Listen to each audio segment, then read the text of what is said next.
그렇게 해야지만 8,100만 원이 나오는 거예요. 언제? 월화수목금토일 내내 한 저녁 6시부터 새벽 최소 4시까지는 만석이어야 돼요. 요즘에 좀 유행하는 건데요, 저가형 술집에 대해서 좀 알아보도록 할게요. 아마도 이거 보시는 분들은 뭐 생맥주 1,900원, 뭐 안주 900원 뭐 이렇게 하는 가게를 한 번쯤은 다 보셨을 거예요. 그 가게들에 대해서 개인적인 생각과 더불어서 좀 어떻게 흘러가고 있는지, 그리고 어떻게 흘러갈 건지에 대해서도 좀 얘기를 해보도록 하겠습니다. 이 가게들은 사실 저가로 팔기 때문에 장점이 명확한데요, 장점은 일단은 소비자들이 많아요. 그러니까 예를 들어 비싸게 파는 거는 많은 사람들이 구매할 수 없잖아요. 저렴하게 팔다 보면은 많은 소비자들을 좀 불러일으키기 쉬워요. 즉 장점은 수요가 많다. 단점은 뭐냐면은, 단점은 여러분들도 예상이 될 텐데, 가격으로 승부하는 데들은 단점이 명확할 수밖에 없어요. 이거는 사실 이미 결론이 나 있다고 봐도 되는데요, 그게 언제까지 가냐, 언제 그 결론이 나냐, 이 차이로 보시면 돼요. 자, 일단 여기 창업에 대해서 좀 보면은 대부분 수요도 많고, 길거리에 보면은 매장에 막 손님도 빠글빠글하고 웨이팅도 있는 것 같고, 대부분 막 한 매출 1억 막 이렇게 얘기를 많이 해요. 매출 1억 팔아서 2에서 3천만 원 번다, 뭐 이런 식으로도 많이 얘기하거든요. 근데 이제 장사를 안 해보신 분들은 그냥 1억 팔고 2, 3천 남는구나, 와 짱, 손님들 많네, 좋네, 이렇게 흐름으로 가는 경우가 많아요. 근데 이게 어떠한 의미인지 좀 자세히 뜯어볼 필요가 있어요. 현실적으로 되려면 어떻게 되는 건지, 이것도 영상 뒤편에 제가 숫자로 자세히 디테일하게 뜯어가지고 설명을 드릴게요. 그냥 막연하게 설명드리는 게 아니라. 일단 첫 번째, 저가형 술집에서 가장 내세우는 게 어떤 거예요? 가격이죠. 일단 첫 번째는 가격이 문제가 돼요. 왜 그러냐면은, 이미 간판에서부터 저가를 하고 있고 사람들을 우리 저렴하니까 괜찮아요 라고 꼬시고 있단 말이에요. 가장 앞세우는 전략이 뭐냐면은 가격이에요. 저렴한 가격. 자, 이러면은 어떤 문제가 생기냐면은, 가격은 그 경쟁하기 제일 쉬운 수단이긴 해요. 왜냐면 가격은 숫자만 내리면 되니까, 메뉴판 숫자만 바꾸면 되잖아요. 그러니까 가장 쉬운 전략이긴 한데, 그렇다 보니까 경쟁이 엄청 치열해요. 어느 정도냐면은, 메인 브랜드들은 이미 뭐 1, 200개씩 오픈을 했고, 중요한 거 뭐냐면은, 한 브랜드가 여러 개 펼쳤다가 중요한 게 아니라, 브랜드 개수가 제가 알고 있는 것만 10개가 넘어요. 가맹점 가게수가 아니에요. 브랜드 수가 10개가 넘어요. 자, 그렇다는 건 뭐냐면은, 이 10개의 브랜드들이 하나의 상권에 들어올 경우가 있겠죠. 합정이라는 상권이 있어요. 합정에 예를 들어 뭐 술집거리가 뭐 이렇게 있어. 이렇게 여기가 1번이 들어왔어. 장사가 너무 잘 돼. 웨이팅을 해. 저렴하다, 맛있다, 괜찮네. 자, 근처에 2번이 차려져요. 자, 여기도 저렴한 걸 밀고 나가겠죠. 분위기는 비슷하고. 2번도 사람 많아지네. 그럼 어떻게 돼요? 3번이 또 생기겠죠? 자, 4번이 생길 거예요.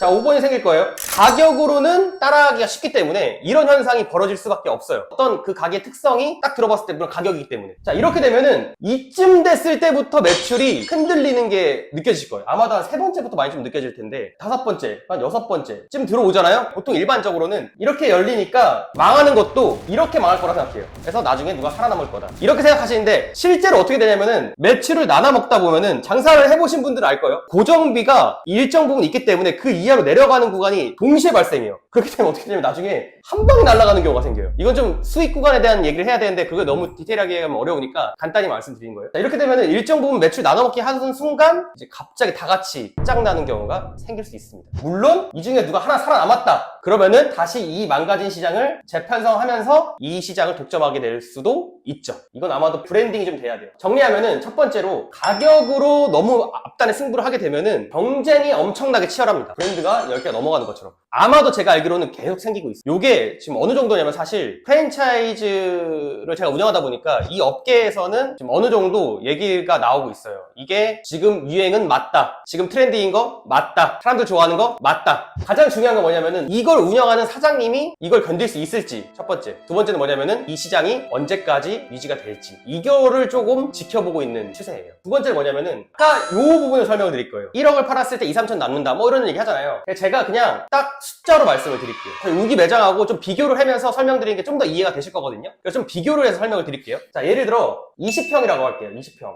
자, 20평에서 1억을 내서 뭐 2, 3천 판다, 이게 어떤 숫자의 의미인지를 말씀을 드릴게요. 20평을 설명하기 전에 가장 쉬운 게 뭐냐면은, 이전 영상이긴 한데 그 시흥은계점이거든요. 거기가 12평이에요 12평인데 여기가 테이블이 몇 개냐면, 테이블이 8개입니다 저희가 객단가 나름 높은 편인데 객단가가 6.5만 원이에요. 무슨 말이냐면, 한 테이블이 들어오면은 그 테이블에서 평균적으로 한 6.5만 원 정도 결제를 하십니다. 자, 그러면은 한 바퀴 굴러간다는 거 뭐냐면은, 8테이블이 6.5만 원씩 계산한 거예요. 52만 원.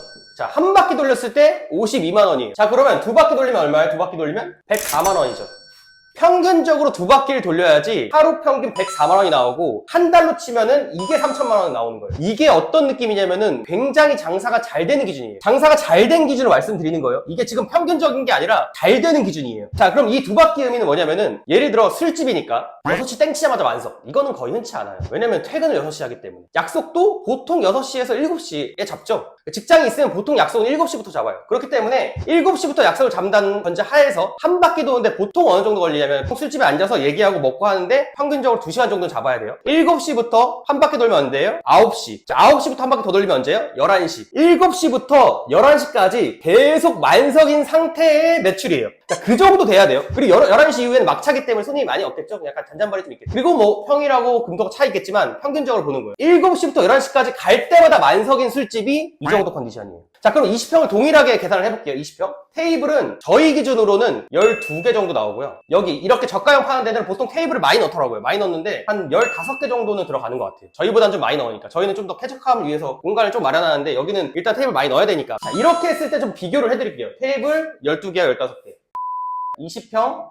자, 12개. 테이블 15개.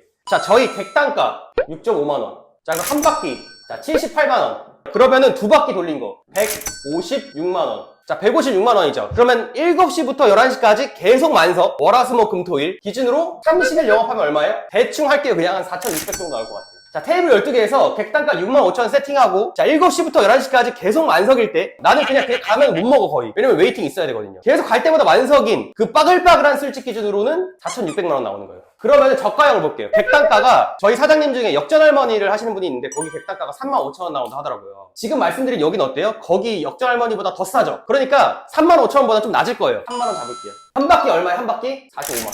두 바퀴 하면은 90만원이에요. 자, 한 달 곱해볼게 30일 그럼 얼마예요? 2,700만원이에요. 뭐 이상하죠? 근데 여기는 보통 이래요. 아니, 수요도 많으니까 사람들 더 많이 올 거 아니야. 그럼 빠글빠글 돌려야 되잖아. 이게 지금 두 바퀴란 말이에요. 두 바퀴. 7시부터 11시까지. 자, 그러면은 얘가 1억이 나오려면 어떻게 해야 돼요? 1억이 나오려면, 1억도 너무 높아. 한 8천 나오려면 어떻게 해야 돼요? 곱하기 3 때려봐요. 8,100만원 나오려면 몇 바퀴 돌려야 돼요? 6바퀴 돌려야 돼요.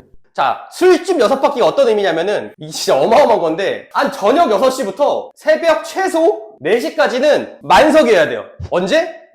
월화수목금토일 내내. 그렇게 해야지만 8,100만원이 나오는 거예요. 이거에 대해서 감을 유지하고 있어야 돼요. 그래서 객단가의 의미가 어떻게 되는지 테이블당 이렇게 되면 한 바퀴 돌렸을 때 얼마가 나오는지 이 정도의 계산법은 좀 인지를 하셔야 돼요. 그래서 보면은 아마도 1억 매출력 한 데는 20평은 아닐 거예요. 보통 30평은 될 텐데 8천도 엄청 높은 매출인데 이거 어때요? 6바퀴 매일매일 6바퀴 이거 하실 수 있겠어요?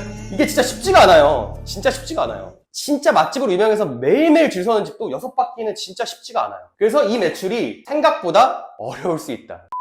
자, 이 매출 나온다고 합시다. 근데 문제가 뭐냐면은 이렇게 어렵게 매출 내었는데 옆에 가게 또 생기면 아까 말한 것처럼 쭉쭉 빠질 거잖아요. 저가형은 뭐냐면은 저렴하기 때문에 인건비 비율이 높을 수밖에 없어요. 이거 좀 어려우신 분들은 제가 이전 강의 찍은 게 있는데 거기 좀 보고 오시면 좀 좋아요. 자, 저가형 같은 경우에는 뭐 9,000원짜리를 2번 내야지 18,000원이잖아요. 근데 18,000원짜리 메뉴는 한 번 만들고 한 번 나가면 18,000원이잖아요. 그렇기 때문에 모든 일단은 품이 많이 들어가요. 그렇기 때문에 인건비 비율이 좀 높을 거예요. 근데 8,100만원의 인건비를 세팅해 놓고 매출이 조금이라도 빠지잖아요? 그러면 이익이 진짜 어마어마하게 녹아내리거든요. 이건 장사를 해보신 분은 딱 바로 아실 텐데 그런 효과가 있기 때문에 리스크 있는 사업이에요. 생각보다. 저가가 쉬워 보이지만 사실 되게 어려운 사업이에요. 이게 진짜로. 저는 그래서 저가를 하시는 분들 중에는 오히려 장사를 잘하시는 분이 해야 된다고 생각하는 주의예요. 이 저가로 매출을 올리는 것도 어렵지만 매출을 유지하는 것도 어렵고 이 매출을 위해서 고정비를 늘려놓은 게 굉장히 위험하다. 이런 부분을 보통 프랜차이즈 대표님들 다 알고 있으니까 그래서 아까 말씀드린 것처럼 야 이거 약간 위험한데? 이거 나중에 이렇게 나눠먹기 하는 순간 좀 위험하겠는데? 라는 걸 직감적으로 알 수 있는 거예요. 이런 구조기 때문에. 그래서 이런 부분이 있다 라고 보시면 됩니다. 그래서 너무 까는 것 같지만 저도 종종 먹어요. 저도 역전할머니도 가고 여기 1,900원짜리도 뭐 3차? 한 4차쯤 가는데 그때 저도 종종 먹습니다. 뭐 소비자로서 싸니까 그냥 가볍게 먹기 좋으니까 나쁘진 않지만 제가 말씀드리는 건 뭐냐면은 운영하신 사장님들 입장에서 말씀드리는 거예요. 저도 소비자로서 너무 맛있어 이 정도는 아니지만 적당히 만족하고 다니고 있어요. 근데 운영하는 사장 입장에서는 진짜 쉽지 않은 비즈니스 모델이다 라는 걸 말씀드리겠습니다. 수익률에 대해서도 좀 궁금해하시는 분도 있을 텐데 제가 영상 찍어놓은 게 있지만 지금 간략하게 요약본을 말씀드릴게요. 보통 수익률을 계산할 때는 원재료율이 있고 원가죠. 그 다음에 인건비가 있고 임대료가 있어요. 그리고 기타 비용도 있겠죠. 보통 그냥 평균적인 거 말씀드릴게요. 40%, 자 20%, 사장님 일하는 기준, 임대료 10% 이내, 자 기타 5%. 야, 이렇게 했을 때 계산하면 이게 75거든요? 수익률이 25%. 보통 이렇게 많이 얘기하세요. 저희 브랜드 같은 경우에는 이게 15%예요. 평균적으로 사장님 일했을 때. 자, 그렇기 때문에 저희가 30%라고 보통 얘기해 드리거든요. 자, 그건 저희 브랜드 기준이고. 자, 문제는 뭐냐면은 요렇게 6바퀴를 돌려야지 나오는 거면은 요렇게 저가형으로 많이 만들고 많이 서빙해야 되는 거면은 평균이 20%인데 이거보다는 많이 나오지 않을까요?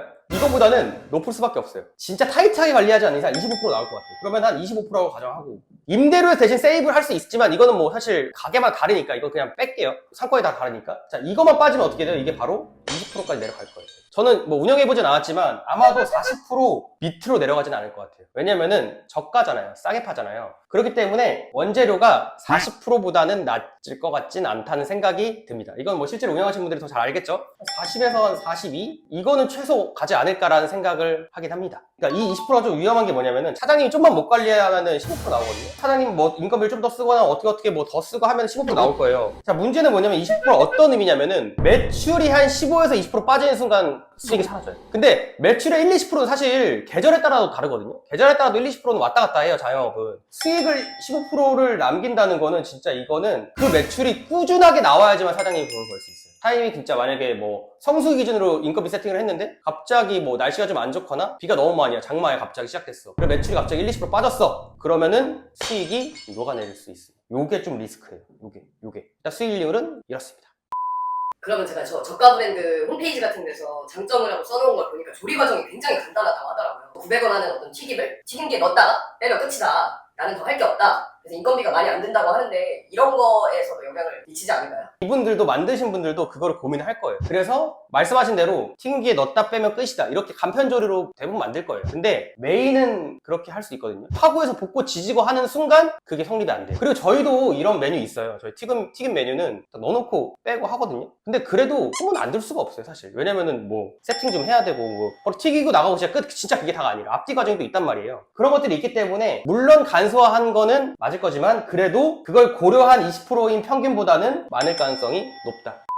저 주류가 1,900원인데 주류 도매 단가가 변동폭이 혹시 평소에도 되게 큰 편인가요? 그 변동폭은 솔직히 말하면 크진 않아요. 코로나 때 조금 많이 변동성이 커졌거든요. 그때 막 인건비도 너무 갑자기 많이 오르고 막 유통비도 많이 오르고 사람 없고 막 이렇게 몰리는 일시적인 이슈가 있었어가지고 최근 2, 3년 동안 몇 번의 인상이 있었는데 보통은 그런 케이스가 아닌 경우에는 1, 2년에 한 번, 솔직히 1년도 짧고 한 2년에 한 번 조금씩 변동하긴 해요. 근데 이거는 전국이 다 같이 오르는 거기 때문에 그런 변동은 있지만 상시적으로 무슨 오징어 가격 변하듯 그렇게 변하진 않아요.